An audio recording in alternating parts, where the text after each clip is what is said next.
దైవము నీవయ్యా ఆది దైవము నీవయ్యా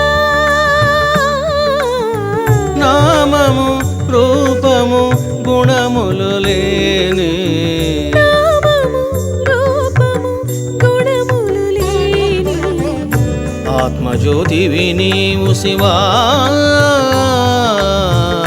ఆత్మజ్యోతివి నీవు శివా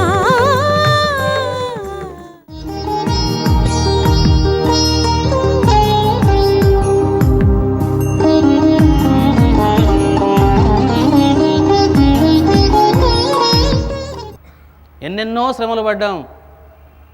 ఇదిగో నా కోసము నీవు 24 జ్ఞానయజ్ఞాలు కష్టపడి చేశావు. 25వ జ్ఞానయజ్ఞం అంటే మార్పు. నేను సంతోషించాను, ఆనందించానని చెప్పేసి ఒక ఊరేగరా అన్నాడు.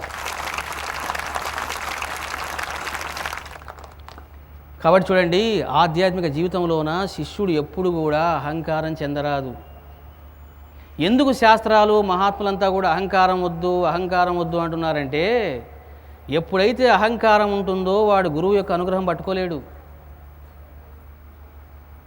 అహంకారం ఎందుకు వద్దు అంటున్నారంటే, అహంకారం ఎక్కడైతే ఉందో అనుగ్రహం వాడు సొంతం చేసుకోలేడు.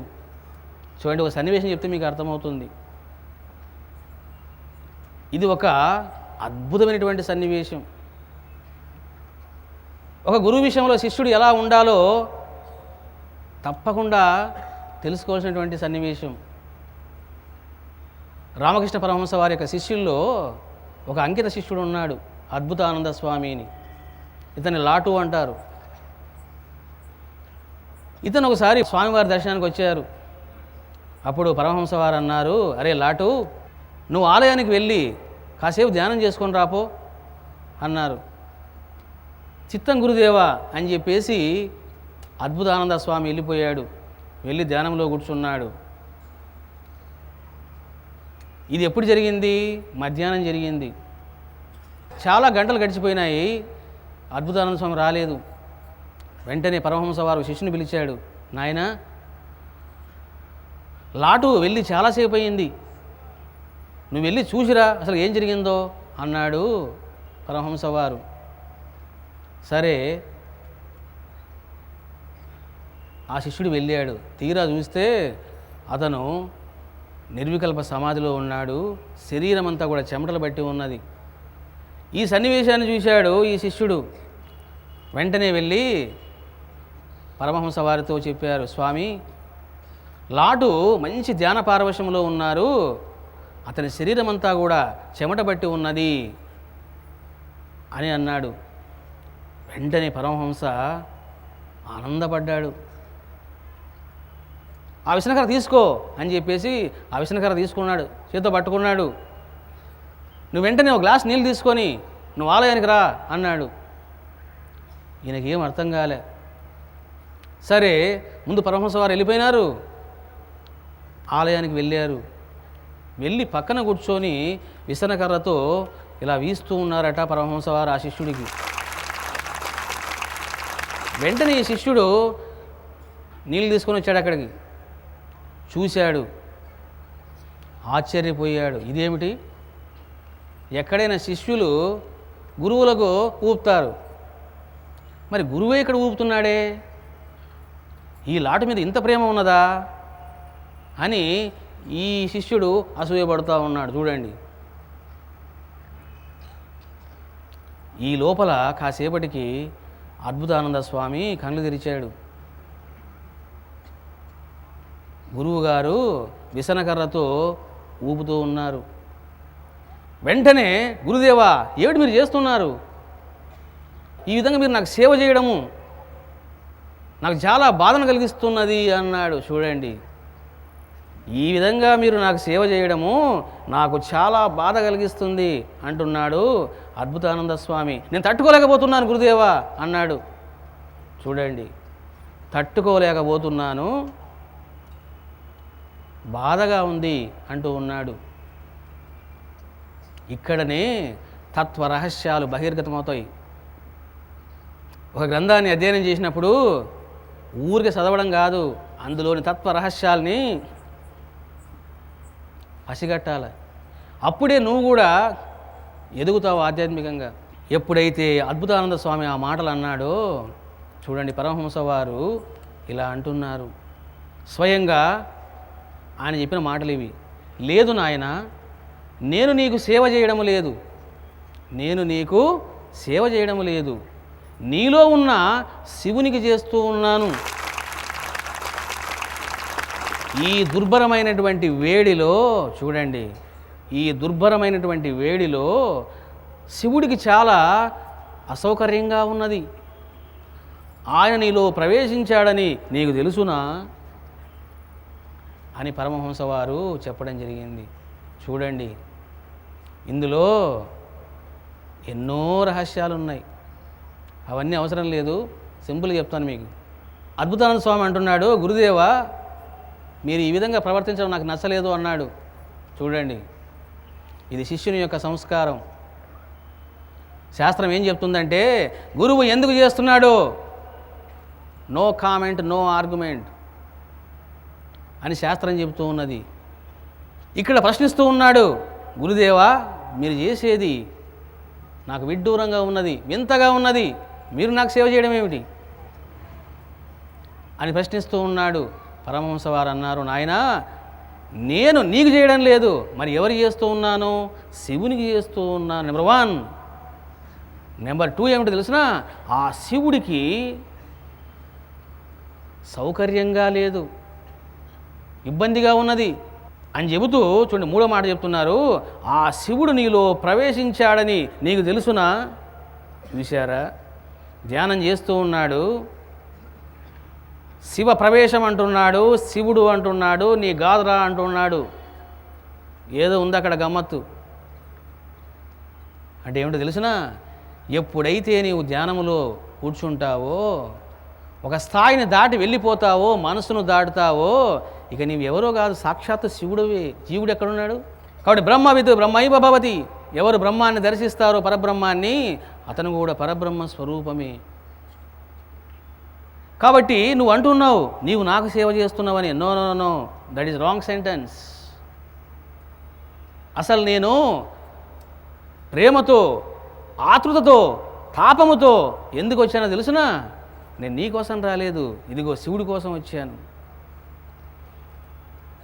అంటే దీన్ని బట్టి అర్థమైంది ఏమిటి తెలుసునా, ఎన్నో కర్మలు జరుగుతున్నప్పుడు ఆ కర్మలన్నీ కూడా వాటికి కర్త భోక్త ఎవరు అంటే భగవంతుడే. కర్త నేను, భోక్త నేను అనుకోవడమే అహంకారం. కాబట్టి ఈ రకంగా అద్భుతానంద స్వామి పరమహంస వారిని ప్రశ్నించడం జరిగింది. చూడండి, బాబా జీవితంలో కూడా ఒక సన్నివేశం ఉంది. తాత్య ఎంతో కష్టపడి పనిచేసేవాడు. తండ్రి చనిపోయిన తర్వాత తాను ఎక్కువగా పొలంలో పనిచేసేవాడు. ఇక సాయంత్రంగాను ఇంటికి వచ్చేవాడు, బాబా దగ్గరికి వచ్చేవాడు. ఎప్పుడైతే మహల్సాపతి బాబావారు సమాధిలో నిద్రించేవారో తాత్య కూడా అవకాశం ఇచ్చారు బాబావారు. తాత్య 14 సంవత్సరాలు నిద్రించారు బాబా యొక్క సన్నిధిలో. ఎప్పుడైతే తాత్య బాబా పక్కన నిద్రించేవాడో, తాత్య అలా అలసిపోయి పడుకున్న వెంటనే బాబావారు మెల్లగా వెళ్ళిపోయి తాత్య యొక్క కాళ్ళు పట్టేవాడంట. చూడండి, వాళ్ళంతా కూడా పట్టేవాడంట. ఇది నచ్చలేదు తాత్యాకు. బాబా, నువ్వు సాక్షాత్తు భగవంతుడివి, ఒక గురువువి, మేము నీకు సేవ చేయలే కానీ నీవు మాకు సేవ చేయడం ఏమిటి అని చెప్పేసి చాలా రోజులు కూడా ద్వారకామాయికి రాలేదు తాత్య. చూశారా, అక్కడ అద్భుతానంద స్వామి ఆ విధంగా మాట్లాడడానికి, ఇక్కడ తాత్య ఈ విధంగా ప్రవర్తించడానికి కారణం ఏమిటో తెలుసునా, అహంకారానికి గురి కావడమే. కాబట్టి ఎప్పుడైతే అహంకారం లేకుండా జీవిస్తారో వాళ్ళకే బాబా యొక్క అనుగ్రహం కలుగుతుంది. అందుకే చూడండి, బాబా అన్నారు, ఎవరు అహంకార రహితులో వారికే నా సంపూర్ణ సహకారం ఉంటుంది అన్నారు. ఎందుకు నీ పనులు కావడం లేదు అని అంటే నువ్వు బాగా అర్థం చేసుకో. ముందు నీ అహంకారాన్ని పక్కన పెట్టు. అప్పుడు నీకు నా సహకారము లభిస్తుంది. ఎవడు అహంకారాన్ని దూరం చేసుకుంటాడో వాడి హృదయంలో నేను జీవిస్తాను అన్నారు బాబావారు. ఎటువంటి మాటలు ఇవి చూశారా? ఈ అహంకారం వలన ఎన్ని కష్టాలున్నాయి మానవుడికి. చూడండి, ఒక సన్నివేశాన్ని మీకు చెబుతాను. ఇది 1912లో ఫిబ్రవరి 1వ తారీఖు నాడు షిరిడిలో జరిగింది. ఒకరోజు బాబావారు, దీక్షితు, మహల్సాపతి, కబర్డే అందరూ కూడా ద్వారకామాయిలో కూర్చొని ఉన్నారు. శ్రీమతి కబర్డే బాబావారికి పాదాలు ఒత్తుతూ కూర్చున్నది. కబర్డే చాలా ఆర్థిక ఇబ్బందుల్లో ఉన్నాడు. తినడానికి తిండి కూడా లేదు. కబర్డే అంటే ఎవరో తెలుసునా? అతని యొక్క ఇంటిలో 40 మంది సేవకులు ఉండేవారు. అంత ధనవంతుడు కబర్డే అంటే. ఒక పెద్ద లాయరు. ఇటువంటి లాయర్కి ఎన్నో కష్టాలు వచ్చాయి, ఎన్నో నష్టాలు జరిగాయి, ఎన్నో ఆపదలు చుట్టుముట్టాయి. బాబా దగ్గరికి వచ్చాడు. నేనుండగా నీకు ఏ భయం లేదు, నువ్వు ఇక్కడ ఉండిపో అన్నారు బాబావారు. బాబా చెప్పినట్లే ఉన్నాడు. చూడండి, దిస్ ఇస్ సరెండర్. మహారాష్ట్ర రాష్ట్రంలోన అప్పుడు బ్రిటిష్ గవర్నమెంటు కబర్డేను అరెస్ట్ చేసి అండమాన్ జైల్లో పెట్టాలని చెప్పేసి మొత్తం సిద్ధంగా ఉన్నారు. ఆల్రెడీ తిలక్ను అరెస్ట్ చేశారు, జైల్లో పెట్టారు. తిలక్ యొక్క కుడి భుజము కబర్డే. ఎక్కడ దొరికితే అక్కడ అరెస్ట్ చేసేసి అండమాన్ జైల్లో తోసేయండి అన్నారు. ఆర్డర్స్ వచ్చాయి. కబర్డే బాబాను ఆశ్రయించాడు. అప్పుడు బాబా గంభీరంగా అన్నారు, అరే దాదా, షిరిడిలో నీవు నా దగ్గర ఉన్నంత వరకు ఎవ్వడు నిన్ను ఏమి చేయలేడు, నేనున్నాను, ఇది నీ ఇల్లు, భయపడొద్దు అని చెప్పడం జరిగింది. చూశారా? అటువంటి గురువీన. ఎందుకంటే బ్రిటిష్ గవర్నమెంట్కి తెలుసు కబర్డే షిరిడిలో ఉన్నాడని చెప్పేసి. వాళ్ళు ఎన్నో ప్రయత్నాలు చేశారు. బాబా వాటిని ఎలా తొలగించారో అవి బాబాకే తెలుసు. వాళ్ళకి 10 నిమిషాలు చాలు అతను అరెస్ట్ చేసి జైలు తోసేయడానికి. కానీ బాబా అడ్డుపడ్డాడు. సరే, బాబా చెప్పినట్లు విన్నాడు. సరే బాబా, నేను మీరు చెప్పినట్లే వింటాను అని చెప్పేసి ఉన్నాడు. దీన్ని ఏమంటారంటే శరణాగతి అంటారు. మరి శరణాగతి ఏ విధంగా ఉండాలి? అహంకార రాహిత్యంగా ఉండాలి. మరి ఆ విధంగా ఉన్నాడా అంటే లేడు. ఒక అనుభవం చెప్తే మీకు అర్థమవుతుంది. సరే, శ్రీమతి కబర్డే పాదాలు ఒత్తుతూ ఉన్నది. అందరూ కూర్చొని ఉన్నారు. బాబా ఏదో మాట్లాడుతూ ఉన్నారు. అప్పుడు కబర్డేకు డబ్బులు అవసరం ఉన్నది. కనీసం 200 రూపాయలు ఎవరైనా ఇస్తే బాగుండేది అనుకుంటూ ఉన్నాడు. మరి బాబా అంటే ఎవరు? సర్వజ్ఞుడు. వెంటనే కాకా 200 రూపాయలు శ్రీమతి కబర్డేకు ఇవ్వు అన్నాడు. ఆమె పాదాలు పడుతూ ఉన్నది. బాబావారు ఆదేశం ఇచ్చారు. దీక్షితు 200 రూపాయలు తీసి శ్రీమతి కబర్డేకి ఇచ్చాడు. సన్నివేశం ఇది జరిగింది. వెంటనే కబర్డే చాలా కృంగిపోయాడు. ఇక నేను బతకడం ఎందుకు అన్నాడు. ఇంతకంటే అవమానం ఏమైనా ఉన్నదా? నా ముందరే ఈ విధంగా జరిగిందే. ఒకవేళ బాబా నాకు సహాయం చేయాలనుకుంటే, డబ్బు నాకు ఇవ్వాలనుకుంటే తాను ఏం చేయాలి? నాకు ఇప్పించాలి. కానీ నా భార్యకి ఇప్పించాడే. ఇంతకంటే అవమానం నాకేమైనా ఉన్నదా అని అహంకారం చెందాడు. చూడండి, ఎందుకంటే తాను ఒక హోదాలో ఉన్నటువంటి మనిషి. ఎప్పుడైతే ఈ విధంగా జరిగిందో తాను అహంకారానికి గురై విలవిలవిలలాడాడు. ఒక్కటే మాట బాబావారు మాట్లాడారు. ఎప్పుడైతే తాను అహంకారం చెంది ఈ విధంగా మదన పడుతూ ఉన్నాడో కళ్ళల్లో కళ్ళు పెట్టి బాబావారు సూటిగా అన్నారట, దాదా, అహంకారము చెందవద్దు అన్నారట. చూడండి, ఒకటే మాట, అహంకారము చెందవద్దు. నీవు కష్టాల్లో ఉన్నావని నేను నీకు డబ్బు ఇస్తే నువ్వు ఆనందపడకుండా నువ్వు బాధపడుతూ ఉన్నావు. ఎందుకో తెలుసునా? నువ్వు అహంకారానికి గురైనావు. గురువు ఎందుకు చేస్తాడో, ఎప్పుడు చేస్తాడో, ఎలా చేస్తాడో ఆయన ఆంతర్యం ఏమిటో నీకు తెలియదు. నేను ఇచ్చినందుకు నువ్వు సంతోషపడకుండా నువ్వేం చేస్తున్నావు అంటే ఏడుస్తూ ఉన్నావు, బాధపడుతూ ఉన్నావు. ఎందుకో తెలుసునా? నీవు అహంకారానికి గురైనావు. ఇది తగదు అన్నారు బాబావారు. చూశారా? ఒక చిన్న సన్నివేశం చెప్పేసి ఇక మనం ముగిద్దాం. కాబట్టి ఈ అహంకారం అనేది ఎన్నెన్నో రూపాల్లో మనిషిలోకి ప్రవేశిస్తూ ఉంటుంది. చూడండి, వివేకానంద స్వామి అమెరికాకు వెళ్ళి వచ్చిన తర్వాత ఆయన యొక్క కీర్తి విశ్వవ్యాప్తమైంది. అప్పుడు యోగానంద స్వామి ఒక మాట అన్నాడు, వివేకానంద, నిజంగా నీవు చాలా గొప్పవాడివి. నీ యొక్క రూపం, నీ యొక్క మాటలు, నీ యొక్క గానం, నీ యొక్క ముఖ సౌందర్యం ఇవన్నీ కూడా ఒక కారణ జన్ముడికి ఉండవలసినటువంటి లక్షణాలు. ఆ లక్షణాలన్నీ కూడా నీలో ఉన్నాయి. నీవే గనక లేకపోతే మన గురుదేవులైనటువంటి పరమహంస వారికి ఇంత కీర్తి రాదు అంటాడు యోగానంద స్వామి. చూడండి, ఎప్పుడైతే ఈ మాటలు వినడం జరిగిందో వివేకానంద స్వామి, మాయ ఎలా వస్తుంది, ఎలా ముంచుతుంది అనేది ఇక్కడ బాగా తెలుస్తుంది మీకు. వెంటనే అవు నిజమే కదా, నాకు రూపం ఉంది, ఇవన్నీ ఉన్నాయి, కాబట్టి నేను కారణ జన్ముడిని అనేటువంటి అహంకారము తనలోకి ప్రవేశించవచ్చును. వెంటనే స్వామి అన్నాడు, యోగానంద, ఇన్ని సంవత్సరాలు నువ్వు సేవ చేశావు కానీ నీవు గురువు యొక్క మహిమ ఏమిటో తెలుసుకోలేకపోయినావు. నేను సత్యాన్ని చెబుతూ ఉన్నాను, నువ్వు దయచేసి బాగా విను. పరమహంస వారి యొక్క కరుణ కటాక్ష వీక్షణం ఒక్కటి చాలు, నాలాంటి వివేకానందల 1,00,000 మంది పుట్టుకొస్తారు అన్నాడు. చూశారా?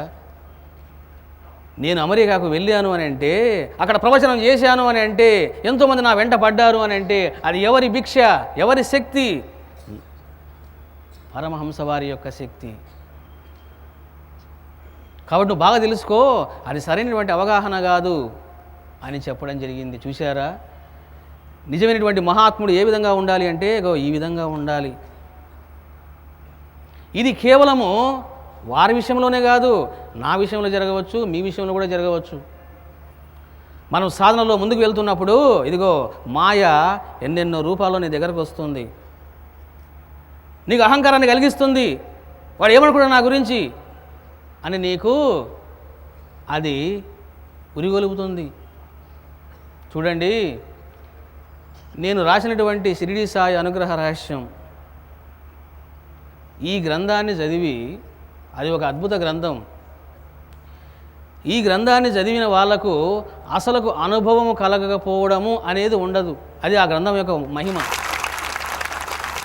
కాబట్టి ఎవరైనా ప్రేమతో గనక ఆ గ్రంథం కనుక ఒక్కసారి చదవడం జరిగిందా, ఇక తప్పకుండా అతనికి ఏదో అనుభవం కలుగుతుంది. అది కష్టం పోవచ్చు, నష్టం దూరం కావచ్చు, దివ్య అనుభవం కలగవచ్చు, బాబా దర్శనం ఇవ్వచ్చు, ఏదైనా జరగవచ్చు. మనం ఇది అని చెప్పలేము, కానీ సంథింగ్ నీకు తప్పకుండా జరుగుతుంది, అందులో సందేహం లేదు. ఆ గ్రంథాన్ని చదివిన వాళ్ళు ఒక అనుభవాన్ని పొందుతారు చాలామంది. ఏమిటి ఆ అనుభవం అని అంటే, నేను వాళ్ళకు దర్శనం ఇవ్వడము, పాదాల నుంచి శిరస్సు వరకు బాబా శరీరం ఉండి ఈ శిరస్సు మాత్రమే నా శిరస్సు ఉండడము, ఏవైనా కొన్ని ప్రశ్నలు అడిగి ధ్యానం చేస్తే నేను వచ్చి సమాధానం చెప్పడము, వాళ్ళు ఏదో బాధపడుతూ ఉంటే బాబాని గురించి ధ్యానం చేస్తూ ఉంటే మధ్యలో నేను వచ్చి ఏదో సమాధానం చెప్పడము, ఇవన్నీ కూడా జరుగుతూ ఉన్నాయి. అప్పుడు చాలామంది ఏమనుకున్నారంటే, అరే రే రే రే రే రే సాయిబాబే రమణానంద స్వామిరా అని భ్రమలో గురైనారు. అంటే బాబానే మళ్ళీ రమణానంద స్వామి రూపంలో వచ్చాడు అని భ్రాంతి పడ్డారు. ఈ విషయాన్ని నాకు చెప్తూ ఉంటారు, స్వామి మీరు నాకు దర్శనం ఇచ్చారు స్వామి అని అంటారు. మనకు ఆ విషయం తెలియాలి కదా. ఎందుకంటే శిష్యుడికి నిజాయితీ ఉండాలి. నిజాయితీ ఎప్పుడు తప్పిందో గురువు అనుగ్రహం చుక్కబడుతుంది వాడికి. కాబట్టి ఆ గ్రంథాన్ని చదివి నేను నీతో మాట్లాడానన్నా, దర్శనం ఇచ్చాను అన్నా, ఆ పని చేసింది నేను కాదు, బాబా చేశాడు. ఇది బాగా తెలుసుకోండి. అంటే బాబానే ఆ రూపములో వచ్చి నీకు దర్శనమిస్తూ ఉన్నాడు. ఆయనే మాట్లాడుతూ ఉన్నాడు, ఆయనే సమాధానం ఇస్తూ ఉన్నాడు, ఆయనే ఇవన్నీ చేస్తూ ఉన్నాడు. మీ అనుభవాలకు నాకు ఏ సంబంధం లేదు, అవన్నీ ఆయనే చేస్తూ ఉన్నాడు. మరి ఎందుకు చేస్తూ ఉన్నారు అది ఆయనకే తెలుసు. చూశారా, ఎప్పుడైతే భక్తులు ఈ విధంగా చెప్పడం జరుగుతుందో వెంటనే అహంకారం ప్రవేశిస్తుంది. అయితే నేను సాయిబాబానే. చూశారా, ఇదే అహంకారం అంటే. గురువు యొక్క అనుగ్రహం ఉన్నప్పుడు గురువు ఎన్నెన్నో చేయిస్తాడు. బాబా ఏమన్నారు? గురు కౌశల్యం పరమాద్భుతం సుమా అన్నారు. కాబట్టి గురువు యొక్క అనుగ్రహం మన మీద పడాలే కానీ ఎన్నెన్నో అద్భుతాలు జరుగుతాయి. కాబట్టి ఏది నా వల్ల జరిగినా బాగా అర్థం చేసుకోండి, అదంతా కూడా బాబా యొక్క అనుగ్రహము, కృప అని.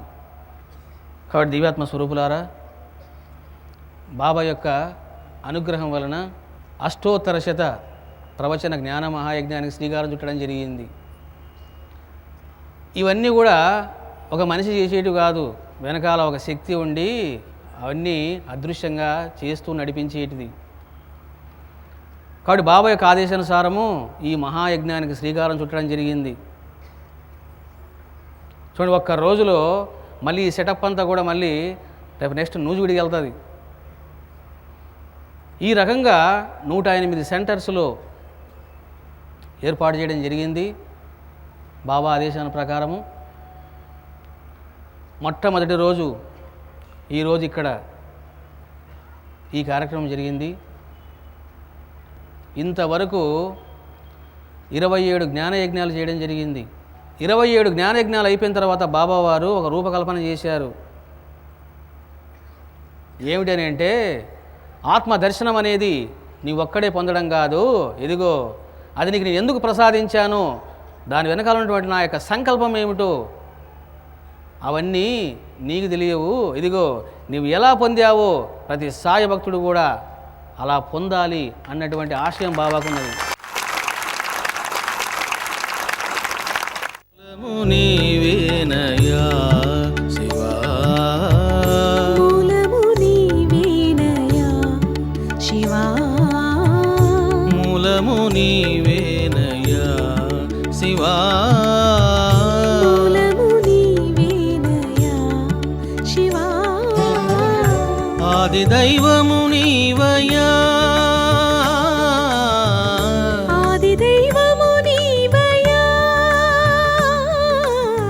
నామము రూపము గుణములు లేని, నామము రూపము గుణములు లేని, ఆత్మజ్యోతివి నీవు శివా, ఆత్మజ్యోతివి